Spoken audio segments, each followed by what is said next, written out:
ভূমিকম্প এটা আল্লাহর পক্ষ থেকে শাস্তি হতে পারে। কোনো জাতির মধ্যে অপরাধ প্রবণতা বেড়ে গেলে আল্লাহ তাআলা শাস্তি দিতে পারেন। আবার একইভাবে এটা আল্লাহ তাআলার পক্ষ থেকে পরীক্ষাও হতে পারে যে কেউ হয়তো কতটা আল্লাহর অনুগত বান্দা সেটি পরীক্ষা করবার জন্য আল্লাহ বিপদ দিয়ে তাকে পরখ করেন যে তিনি কতটা আল্লাহর অনুগত থাকেন। আল্লাহ সবই জানেন, সেটিকে আল্লাহ প্রমাণ করতে চান আমাদের কাছে। আবার কখনো, কখনো মানুষকে সঠিক পথে ফিরে আসার জন্য আল্লাহর পক্ষ থেকে অ্যালার্ম হিসাবে মেসেজ হিসাবে সেটি দেওয়া হয়। এজন্য আল্লাহ তাআলা সূরা সাজদা বলেছেন, ওয়ালানুযিকান্নাহুম মিনাল আযাবিল আদনা দুনাল আযাবিল আকবার লাআল্লাহুম ইয়ারজিউন। লাআল্লাহুম ইয়ারজিউন। দুনিয়াতে আল্লাহ তাআলা ছোটখাটো আযাব দিয়ে মানুষকে বড় আযাব আখিরাতে যেটা মানুষের জন্য অপেক্ষা করছে সেটা থেকে বাঁচাবার জন্য আল্লাহ তাআলা অনেক সময় দুনিয়াতে ছোট আযাব দেন যেন মানুষ ফিরে আসে অন্যায় কর্ম থেকে। তো মানুষের ব্যক্তিগত বা জাতীয় জীবনে বিপর্যয় বা বিপদ যেকোনো কারণে হতে পারে। তার কোনটিকে আল্লাহর আযাব হিসাবে আমরা ট্রিট করব এবং আপনার ট্যাগ করব, সেটি কিন্তু সবসময় করবার সুযোগ নেই। তবে এটা ঠিক যে কিয়ামতের আগে অনেক বেশি পরিমাণে ভূমিকম্প হবে সে মর্মে হাদিস রয়েছে নবী সাল্লাল্লাহু আলাইহি ওয়াসাল্লাম থেকে। অতএব ভূমিকম্পের পরিমাণ বা মাত্রা বেড়ে যাওয়া এটা কিয়ামতের আলামতসমূহের মধ্য থেকে একটি। আল্লাহ তাআলা এই ধরনের ভয়াবহ ভূমিকম্প এবং এই ধরনের যে ক্ষয়ক্ষতি হয়ে থাকে তা থেকে আল্লাহ তাআলা আমাদের সবাইকে হেফাজতে রাখুন। ভূমিকম্প হলে করণীয় কি? কোথাও যদি ভূমিকম্প শুরু হয় তাহলে সেক্ষেত্রে একজন ঈমানদার তওবা এবং ইস্তিগফার করবে দ্রুততার সাথে এবং সালাতে দাঁড়িয়ে যাবে। যদি যে জায়গায় ভূমিকম্প হচ্ছে বা অনুভূত হচ্ছে সে জায়গা থেকে তার বের হয়ে যাওয়াটা তার জীবন বাঁচানোর জন্য গুরুত্বপূর্ণ হয়ে থাকে তাহলে সে বের হয়ে যাবে, এবং এক্ষেত্রে বের হয়ে যাওয়াটা তাকওয়া বা আল্লাহর প্রতি ভরসার পরিপন্থী নয়, বরং জীবন রক্ষার খাতিরে বের হয়ে যাওয়াটাই হলো শরিয়ার নির্দেশ।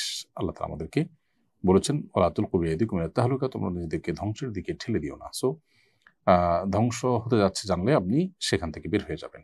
আর যদি সে পর্যায়ে না হয় বা আপনি যেখানে আছেন সেই জায়গাটা সেফ মনে হয় তাহলে সেক্ষেত্রে আপনি সালাতের দিকে ধাবিত হবেন। নবী সাল্লাল্লাহু আলাইহি ওয়াসাল্লাম কানা ইযা হাযাবাহু আমরুন সাল্লা, কোনো পেরেশানি আসলে তিনি নামাজ পড়তেন। বাট এখানে যদি নামাজে দাঁড়ালে আপনি বিপদের কারণ হয় তাহলে আপনি বের হয়ে যাবেন এবং ইস্তিগফার পড়বেন, আল্লাহর দিকে রুজু হবেন।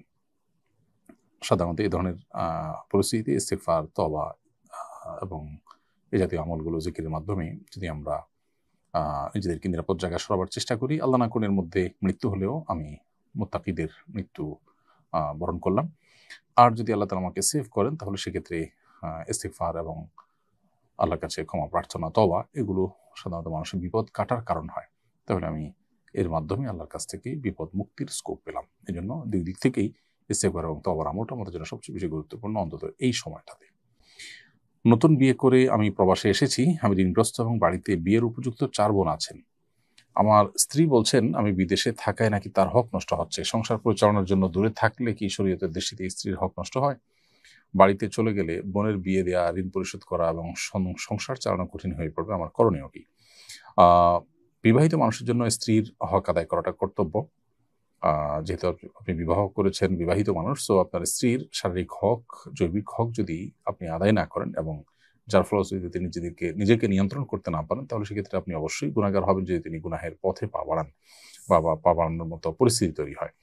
তো এজন্য স্ত্রীর হক নষ্ট যেন না হয় সেদিকটা আপনাকে লক্ষ্য রাখতে হবে। ঠিক একই সাথে আপনার সংসার চালানো সম্বন্ধীয় যে বিষয়গুলো দেখছেন সেগুলো আপনি যদি বিদেশে থেকে আপনাকে করতে হয় তাহলে আপনাকে নিয়মিত দেশে আসতে হবে এবং স্ত্রীর হক আদায় করতে হবে।